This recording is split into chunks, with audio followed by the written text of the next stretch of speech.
En cuanto al enfoque basado en riesgo, le decía, el Gafi lo que pide es, siempre el propio país tiene que tener su propio conocimiento del riesgo y cuando haya actividades de alto riesgo hay que aplicarle medidas adicionales. Y si hay actividades riesgosas que no aparecen en las 40 recomendaciones, pero que el Estado entiende que son riesgosas, tiene que extender las normas del Gafi a esos sectores. Por ejemplo, hay muchos países que tienen incluidos como sujetos obligados, no sé, los comerciantes de automóviles nuevos o de automóviles usados, los que venden yates, los que venden aviones, que en principio no aparecen en las normas del Gafi como sí o sí sujetos obligados específicos, se pueden ir dando por el propio riesgo del país, entendiendo, por ejemplo, las empresas mineras en la parte de los países andinos como sujetos obligados, específicos más allá de lo que marca el GAFI. Y el GAFI también da, si hay exenciones específicas de actividades de bajo riesgo, obviamente también se pueden bajar las medidas para esos sectores.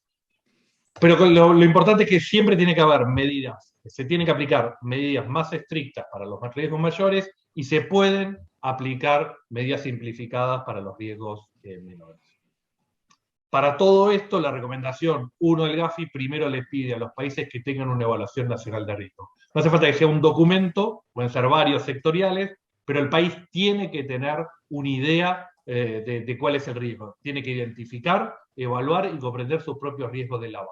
Si el país no entiende esto, va a tener una aplicación ineficaz o ineficiente de las normas que le piden las 40 recomendaciones. Entonces, uno tiene que armar el propio sistema antilavado en base a los propios riesgos. Tiene que hacer una confección específica del propio sistema y de lo que dicen las 40 recomendaciones, los tiene que aplicar para mitigar los propios riesgos del lado de los países. Y es por eso que en los últimos 3, 4 años todos los países han salido a hacer este tipo de evaluaciones para tratar de aplicar los recursos, que sabemos son finitos, en áreas específicas donde haya un mayor riesgo.